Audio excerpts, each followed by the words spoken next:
teman-teman. Apa kabar semuanya? Dahsyat, luar biasa. Yes. Nah, selamat hari Minggu semuanya. Kita mau ibadah sama-sama ya. Kita mau kenalan dulu nih. Hari ini ada Kak Caleb, ada Kak Samuel, ada Kak Jesmond, dan Kak Hana. Nah, biar lebih semangat kita mau ngapain nih Kak Samuel? Kita mau yel-yel dulu. Mantap. Kega Warrior, Let's go. Jesus, Amin. Wah, kayaknya kurang semangat nih. Sekali lagi ya. Oke. Kega Warrior, Let's go. Jesus, Amin. Luar biasa. Oke. Adik-adik jangan lupa ya disiapin Alkitab, alat tulis, dan semuanya supaya kita bisa beribadah dengan baik hari ini. Oke? Yuk, kita mau sama-sama berdoa. Oke? Yuk kita mau tutup mata kita mau berdoa, kita mau bersyukur di hadapan Tuhan. Tuhan, terima kasih Tuhan buat pagi hari ini kalau kami boleh ada di sini untuk beribadah Gega Tuhan. Kami mau sungguh-sungguh Tuhan, kami mau berikan hati kami Tuhan, kami mau mendengar firman-Mu, kami mau memuji dan menyembah Engkau Tuhan. Kami mau sungguh-sungguh Tuhan yang mengalami Engkau lewat ibadah hari ini. Terima kasih Tuhan, berikan kami hati yang lembut Tuhan, dan kami mau semangat Tuhan untuk memuji dan menyembah Engkau. Di dalam nama Tuhan Yesus Kristus kami sudah berdoa dan mengucap syukur. Amin. Oke teman-teman, sebelum mulai ibadahnya, kita mau ada games dulu nih. Nama gamesnya Hammer. Kita kan udah lama nih nggak main nih. Bener nih Kak. Kita bakal main sebentar aja. Oke. Jadi game Hammer tuh kayak gimana sih Kak? Nih langsung aja nih. Langsung kita contohin ya Kak. Iya, jadi kakak bakal bilang, kalau kakaknya bilang up, tangan yang di paling bawah sini naik ke paling atas. Naik paling atas. Coba up, nah naik. Kalau kakak bilang down, yang paling atas ini turun ke paling bawah. Down. Down. Kakak bilang Down. Oke. Nah turun. Kalau hammer, yang paling atas ini pukul tangannya. Oke. Tapi jangan kenceng-kenceng, Iya, nanti sakit. Ya, oke teman-teman, mainannya kayak gitu. Terus jangan lupa ajakin yang lain-lain kayak ayah, ibu, adik, kakak semuanya. Soalnya game ini nggak bisa main sendiri Iya, teman-teman. sendiri sedih ya Kak, cuma gini doang ya. Iya, oke. Oke. Coba ya kita mulai ya. Coba ya langsung Iya. ya. Oke, siap. Up, up lagi Kak. Hammer. Nah, Kena nih kakaknya. kalah, kakaknya kan kena kalah. Oke, gitu ya. Lagi Kak, lagi Kak. Tapi boleh kabur ya? Iya, boleh kabur. Biar Tadi nggak kalau sakit dipukul bisa dia boleh kabur. gitu ya. Down, down, down, up, hammer. Oh. Gitu, itu kan Gitu tadi ya? kena teman-teman ya, tapi Boleh. kurang kencang aja. Ya. Oke, siap. Kalah. Sekali lagi ya, Kak? Ya, sekali lagi ya. Oke. Up, down, hammer. Ya, aduh, tekan. Oke, jadi segitu dulu kita mainnya teman-teman ya. Mungkin kalian udah tahu kan gamenya, nanti boleh dimain lagi sama keluarga kalian di rumah. Boleh ya, setelah ibadah nanti main lagi Iya, ya? nanti boleh main lagi kok. Oke teman-teman, kita udah mau mulai ibadah kita mau kuliah dulu. Kita mau nyanyi Aku Anak Allah. Mega Warrior, Let's go.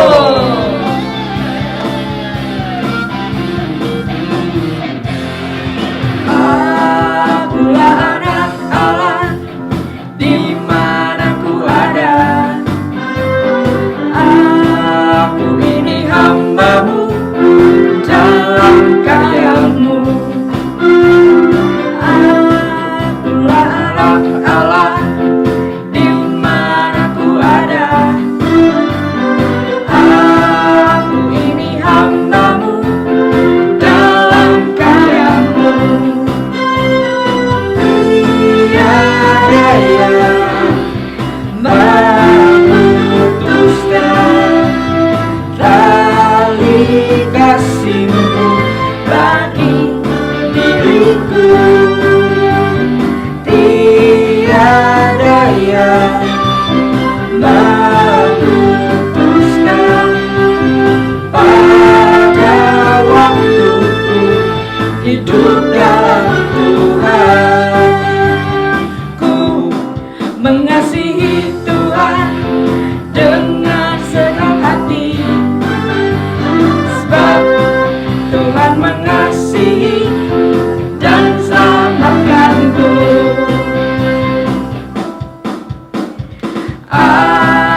teman-teman, kita mau sama-sama menyembah Tuhan lebih lagi. Kita mau siapin hati kita. Yuk kita tutup mata kita yuk.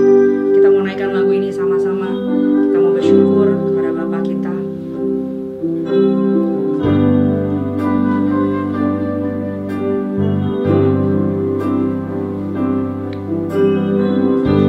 Banyak yang kau perbuat di dalam hidupku, rencana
Tuhan Yesus Kristus. Setiap kita yang percaya, kita mau sama-sama katakan amin. Halo adik-adik, apa kabarnya nih? Dahsyat, luar biasa. Yes, yes, yes. Nah, tadi kan kalian udah puji-pujian, udah menyembah Tuhan. Nah, sekarang kita mau dengerin firman Tuhan. Nah, jangan lupa siapin Alkitabnya, terus siapin buku catatannya. Kalau misalkan mau nulis juga, jangan lupa alat tulisnya juga, oke? Oke, sekarang kita mau mendengarin firman Tuhan nih. Aku mau cerita sedikit, mau sharing sedikit. Nah, jadi kan minggu lalu kita belajar tentang apa? Coba, tentang apa? Iya, hidup yang produktif. Hidup yang produktif gitu kan. Gimana sih caranya hidup yang produktif? Nah, sekarang aku mau kasih tahu salah satu caranya, yaitu hidup yang disiplin dan teratur. Apalagi minggu ini kita lagi libur ya kan, libur lebaran. Jadi teman-teman pasti lagi banyak waktu kosong nih, terus ngapain sih kak gitu. Nah, hari ini kita mau belajar untuk hidup yang disiplin dan teratur dalam sekolah, ketika kita belajar, terus ketika di rumah, ketika kita bermain sama teman kita, atau bahkan ketika kita melayani di komsel ataupun dimanapun teman-teman lagi main gitu. Nah, hari ini kita akan belajar tentang hidup yang disiplin dan teratur. Itu temanya teman-teman kalau ditulis gitu. Nah, aku mau kasih tahu nih, disiplin dan teratur itu artinya apa sih gitu. Kalau aku tangkep gitu, disiplin itu artinya adalah ketaatan sama peraturan dan atau tata tertib gitu. Jadi disiplin itu bentuknya apa? Taat sama peraturan atau tata tertib yang ada gitu. Misalkan teman-teman pasti di sekolah ada peraturan dong, atau bahkan di rumah pun ada peraturan gitu kan. Nah, peraturan itu teman-teman lakukan atau malah dilanggar gitu. Tapi kalau secara disiplin, ketika ada peraturan kita harus taat, benar ya kan. Yang kedua adalah teratur. Teratur itu artinya dilakukan secara berturut-turut atau berkelanjutan gitu. Ketika kita melakukan segala sesuatu itu dilakukan secara berturut-turut seperti gitu. Contohnya kalau makan secara teratur gak? Teratur, pasti ke teman-teman 3 kali sehari atau bahkan lebih gitu kan. Nah, jadi disiplin itu dilakukan secara teratur. Supaya kita disiplin harus teratur gitu teman-teman. Supaya apa nih? Supaya sesuai tujuan dan mendapatkan hasil yang diinginkan. Contohnya, teman-teman tahu atlet kan ya? Kalau atlet itu dia apa gampang gitu jadi atlet. Seperti yang kita tahu misalkan siapa Cristiano Ronaldo atau siapa Messi gitu kan. Mereka apakah gampang gitu? Bahkan dari umur 5 tahun mereka pun dari umur 5 tahun mereka pun udah latihan gitu ya, udah bukan sekolah biasa, bahkan mereka udah latihan bola supaya menjadi atlet yang profesional. Dan mereka latihan, terus mereka mencoba lomba. Ketika lomba, apakah langsung jadi keren gitu, apakah langsung jadi sekarang? Enggak, tapi dia mungkin dia pernah gagal, terus dia mencoba lagi, lalu dia berhasil gitu. Nah, jadi disiplin itu bukan sesuatu yang mudah teman-teman. Disiplin itu butuh pengorbanan yang perlu dilakukan gitu. Kayak tadi gitu kan, kalau mau jadi atlet dia dari kecil udah latihan, terus waktunya bukan tentang dia mau main-main doang, tapi dia juga harus latihan gitu. Nah, tapi terkadang ada yang menghalangi kita untuk disiplin. Apa sih kak gitu? Udah tahu pasti kalian jawabannya. Minggu lalu juga pernah dibahas gitu. Ada 5 huruf, yaitu M, A, L, A, S, yaitu malas gitu. Kadang ketika kita mau disiplin gitu ya setiap hari, ada aja gitu, males pengennya nonton, pengennya main gitu. Seperti contohnya nih gitu nih, teman-teman mungkin lebih suka main sampai malam gitu, terus bangunnya siang-siang gitu kan. Ya udah jadinya siang-siang, terus jadinya ya udah deh males gitu, mau saat teduh juga males, mau bantu orang tua juga males gitu. Tapi beda kalau misalkan teman-teman yang udah sering, siapa yang udah sering bangun pagi gitu, boleh diangkat tangannya gitu, jam 8 atau bahkan yang jam 7 gitu, bangun-bangun dia akan saat teduh dan dia berdoa untuk mempersembahkan tubuhnya ke Tuhan gitu. Dan ketika dia lagi bangun siang gitu, dia akan merasa bersalah gitu. Kenapa? Karena harusnya dia bangun jam 8, harusnya dia bangun jam 7 deh. Untuk apa? Buat saat teduh gitu. Jadi pasti ada rasa perbedaan ketika dia sering bangun pagi dan bangun siang gitu. Nah, sekarang kita mau buka nih di 1 Timotius 4 ayat 7 sampai 8. Kita buka ya teman-teman di 1 Timotius 1 Timotius 4 ayat 7 sampai 8. Ternyata agak susah di sini. 1 Timotius 4 ayat 7 sampai 8. Boleh ya, kita baca sama-sama. 1, 2, 3. Tetapi jauhilah tahayul dan dongeng nenek-nenek tua. Latihlah dirimu beribadah. Latihan badani terbatas gunanya, tetapi ibadah itu berguna dalam segala hal karena mengandung janji, baik untuk hidup ini maupun untuk hidup yang akan datang. Nah, jadi yang aku mau highlight hari ini adalah latilah dirimu beribadah gitu. Kenapa sih kita harus melatih diri kita, harus mendisiplinkan diri kita untuk beribadah? Beribadah di sini konteksnya bukan cuma tentang ibadah raya dan ibadah hari ini ya, ibadah kega gitu, tapi bisa juga ibadah komsel ataupun pemuritan gitu. Kenapa? Karena sebagai anak Allah kita harus membuktikan, harus kasih tahu contoh yang benar, jadi teladan yang benar sebagai anak Allah tuh kayak gimana? Yaitu kita tekun dalam beribadah gitu. Karena ibadah itu merupakan penyerahan hidup kita sama Tuhan, penyerahan emosi kita, pikiran kita, perasaan kita, jiwa kita sama Tuhan, supaya apa yang kita lakukan itu bukan berdasarkan diri kita tapi untuk Tuhan gitu, teman-teman. Nah, tadi kan kita udah belajar kenapa harus disiplin dalam ibadah, ataupun juga kenapa sih harus melatih diri kita bertekun dalam ibadah, karena itu merupakan representasi kita sebagai anak Allah. Nah, sekarang ada beberapa yang harus dikembangin nih. Disiplin apa aja sih yang harus dikembangin gitu. Yang pertama ada disiplin dalam berdoa. Kita buka di Kolose 4 ayat 2 ya. Kolose 4 ayat 2. Nah, kita buka sama-sama Kolose 4 ayat 2. Oke, kalau udah ketemu bilang oke. 3, 2, 1. Oke. Bertekunlah dalam doa dan dalam pada itu berjaga-jagalah sambil mengucap syukur. Nah, jadi disiplin dalam berdoa itu supaya kita setiap hari belajar untuk berdoa, mengucap syukur sama Tuhan. Di sini kan berdoa juga bertekunlah dalam doa dan dalam pada itu berjaga-jagalah sambil mengucap syukur gitu. Jadi berdoa itu bukan cuma tentang kita meminta berkat atau meminta Tuhan hari ini aku mau dapat nilai bagus atau aku mau dapat hadiah gitu, bukan cuma tentang itu, tapi berdoa itu mengucap syukur sama Tuhan, terus juga mendengar apa yang Tuhan mau dalam hidup kita dan juga bisa mendoakan orang lain gitu. Terus yang kedua ada disiplin membaca firman Tuhan gitu. Kenapa sih harus disiplin dalam membaca firman Tuhan? Karena firman Tuhan itu adalah merupakan pedoman hidup kita dan juga dasar kehidupan kita gitu loh.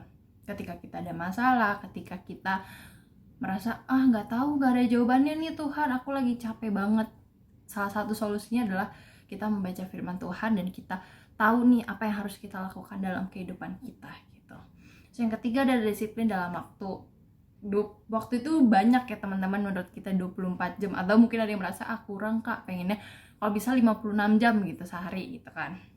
Tapi dalam waktu 24 jam ini kita harus memanfaatkan waktu yang ada gitu, memprioritaskan sesuatu gitu. Dan yang paling utama adalah memprioritaskan Tuhan gitu loh. Ketika kita punya waktu yang ada, kita yuk menyediakan waktu kita nih selama 15 menit untuk membaca dan merenungkan firman Tuhan gitu. Dan juga selain itu kita melakukan sesuatu yang bermanfaat, misalkan menggambar ataupun belajar ataupun mengerjakan tugas gitu. Jangan cuman hanya bermain game, atau boleh bermain game tapi jangan lama-lama, atau bermain handphone, nonton gitu, tapi jangan lama-lama. Kita harus mengatur waktu kita dengan baik gitu.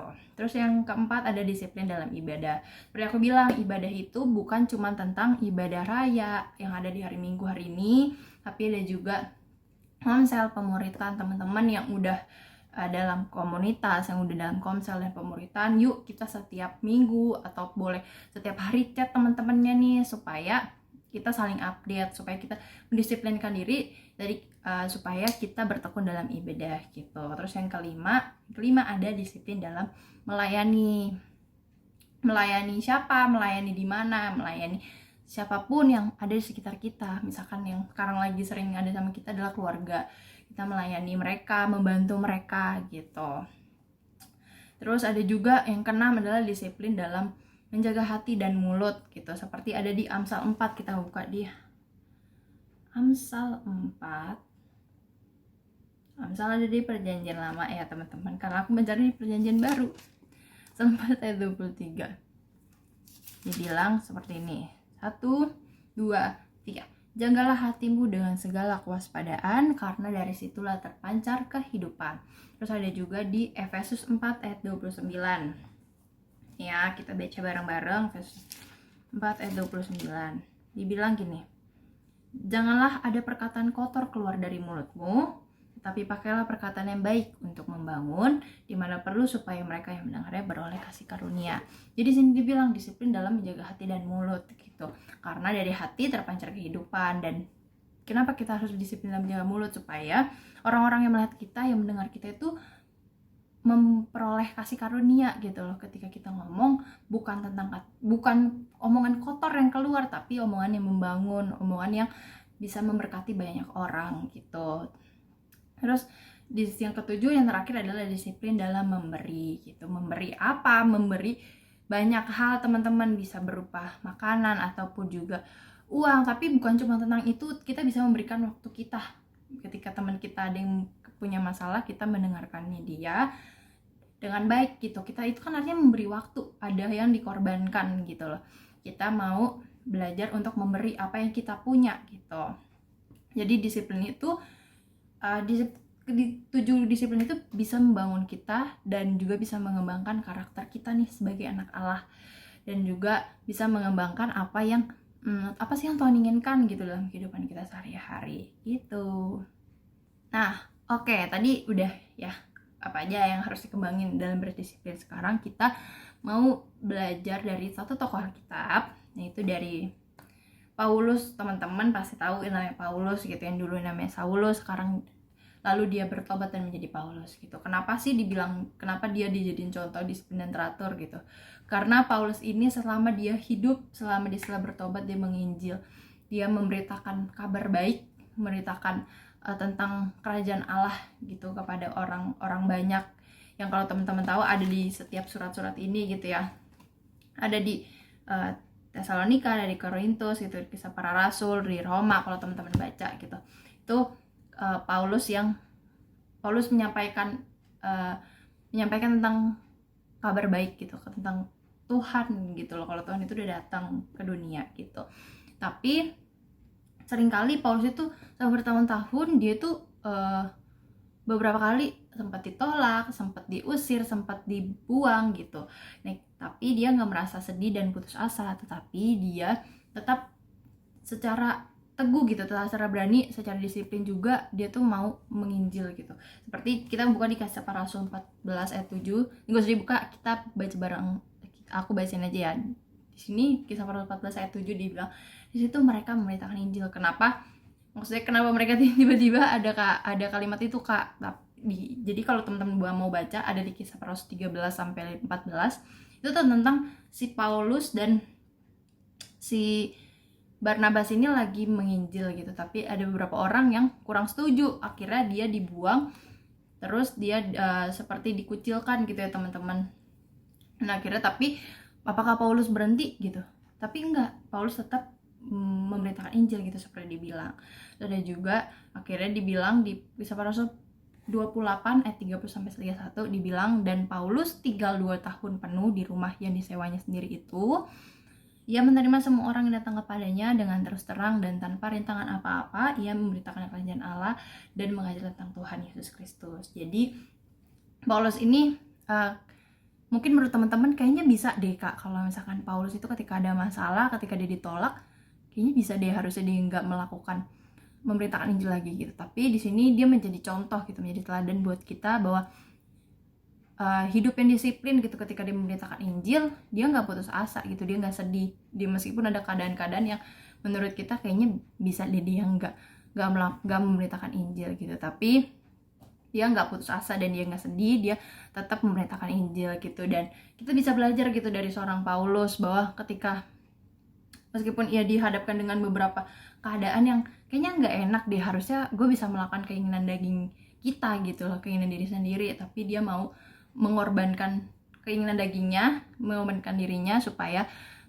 nama Tuhan ini dipermuliakan gitu.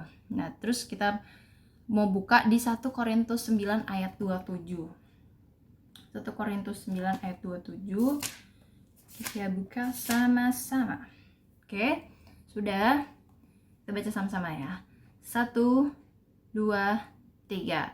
Tetapi aku melatih tubuhku dan menguasainya seluruhnya, supaya sesudah memerintahkan Injil kepada orang lain, jangan aku sendiri ditolak gitu. Jadi di sini sama seperti yang Paulus bilang, tapi dia melatih tubuhnya, melatih perasaannya, melatih emosinya supaya dia tuh memberitakan Injil gitu loh kepada orang lain, bukan lagi tentang dirinya, bukan lagi dan lagi tentang dirinya, tapi tentang Tuhan gitu loh. Jadi dia melatih perasaannya, melatih dirinya supaya dia supaya apa yang dilakukan itu untuk Tuhan gitu loh, bukan untuk dia sendiri gitu. Oke, udah gitu. Sekarang kita mau ayat hafalan. Ayat hafalannya sama kayak minggu lalu, ada di Kolose 3 ayat 23. Oke, kita baca bareng-bareng ya. 1, 2. Oh, kalau belum, nanti ada di sini. Harus ada di sini. Kita akan minta tolong. Ada di sini. Oke? Kolose 3 ayat 23. Apapun juga yang kamu perbuat, perbuatlah dengan segenap hatimu seperti untuk Tuhan dan bukan untuk manusia. Jadi, yuk kita minggu ini mau mendisiplinkan diri kita supaya apapun yang kita perbuat itu bukan lagi tentang diri kita, tapi untuk Tuhan, supaya sebagai anak-anak Allah kita tuh mencerminkan Allah itu sendiri dalam kehidupan kita. Oke? Yuk kita semangat untuk mempraktekkan firman Tuhan itu, dan kita yuk buat komitmen bareng-bareng. Oke? Kita mau berdoa dulu yuk. Tuhan Yesus, terima kasih kalau Engkau Tuhan boleh mengajarkan kami tentang kami mendisiplinkan diri kami, untuk kami disiplin dalam perasaan kami, mendisiplinkan dalam hati kami, mulut kami, pikiran kami, ketika kami juga lagi di sekolah ataupun di rumah ataupun dimanapun kami berada. Biar setiap harinya kami mau belajar untuk mendisiplinkan diri kami supaya nama Tuhan saja yang dipermuliakan, supaya nama Tuhan aja yang diagungkan Tuhan. Terima kasih buat hari-hari ini. Kami serahkan hidup kami ke dalam tangan-Mu. Yuk kita angkat kedua tangan kita. Terimalah berkat dari Allah Bapa, cinta kasih dari Tuhan Yesus Kristus, serta penyertaan dari Roh Kudus yang akan menolong kita, yang akan menyertai kita dari dulu, sekarang sampai selama-lamanya. Dalam nama Tuhan Yesus, haleluya. Amin. Selamat hari Minggu. Tuhan Yesus memberkati. Bye-bye.